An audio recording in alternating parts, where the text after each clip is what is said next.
haggling. New Zealanders suck at it. $9 for an oat milk latte's fair, right?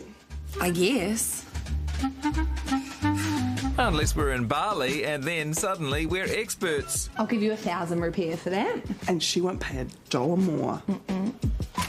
Mortgage advisors say it's time we got better at bargaining. Come on, haggle. All right, I'll give you 10. That's more like it. 10? Are you trying to insult me? Slowness in the housing market means banks are working harder to keep our business. So if we're feisty, we might just get rewarded. Only about 4% of people switch their bank provider every year. And predominantly that's because people are happy, which is great.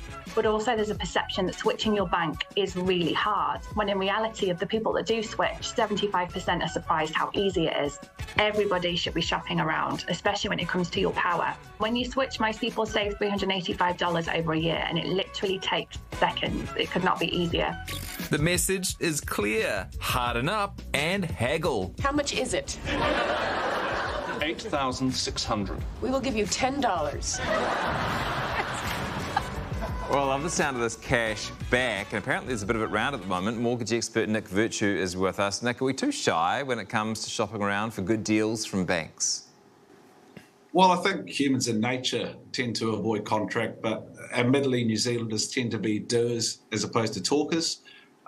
We prefer to just get in there and get the job done and move on to the next task. So we are a bit more shy compared to maybe some of our cousins across the ditch in Australia and certainly the Americans. But it may be that just that British reserve lingering on that we've got still here. Nick, are banks really bribing customers at the moment to keep them, and why are they doing it? Bribery is a strong word. Incentivising is possibly another one that we might favour to use, but look, it's all dollars and cents at the end of the day. With regards to banks offering cash incentives to customers, it's not a new thing. It's a bit more common nowadays when it comes to refix your mortgage. We're seeing a bit more of that, definitely. But, you know, cash incentives have always been on the table for definitely new borrowers as such. How big of a cash incentive could I get? Depends on your mortgage size. You know, number of products you hold with the bank will play impact as well, and also what your buffer or your equity you may have with your mortgage. But you know, $1 to $5 grand's not uncommon. You may see more depending on your standing with that bank. Hey Nick, I love free money, so I want some tips on how to do it and what to say. Free money, always a good thing. Look, you know, harking back to what we originally said, we're non-confrontational by nature. People don't like that frontal approach, but you need to be frontal.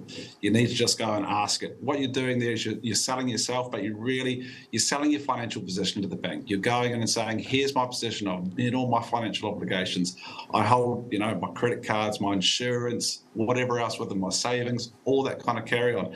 You need to be able to sell yourself. If you're a good proposition for that bank, they're going to realise that you're a good proposition for other banks. So you want to push them. You want to go and ask to see what kind of cash incentive they can offer to maintain you as a customer. And you know, if they turn around and say, look, we need to escalate this, we need to push forward and go up high to get an approval for this, you've probably pushed hard enough. Nick, really appreciate your expertise tonight. Thanks so much. No problem at all. Thank you. Welcome along to the project, everyone. Look, Mark Richardson's here. And Tony Lyle. And the wonderful Kate Roger with me all week. Were you convinced, Mark, by this interview? Were you convinced?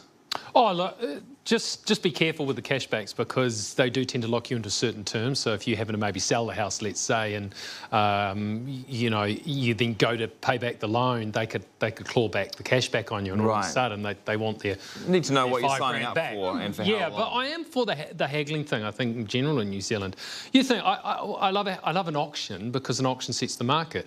The auction is the true price, isn't it? Because it's what someone on that day is prepared to pay. So we need to do that in general life more. You know, I mean, if you're not prepared to pay $3 for the pumpkin, well, don't pay $3 for the pumpkin. Stand there and and make an offer. Whoa, Maybe we could have auctioneers at the checkout or something.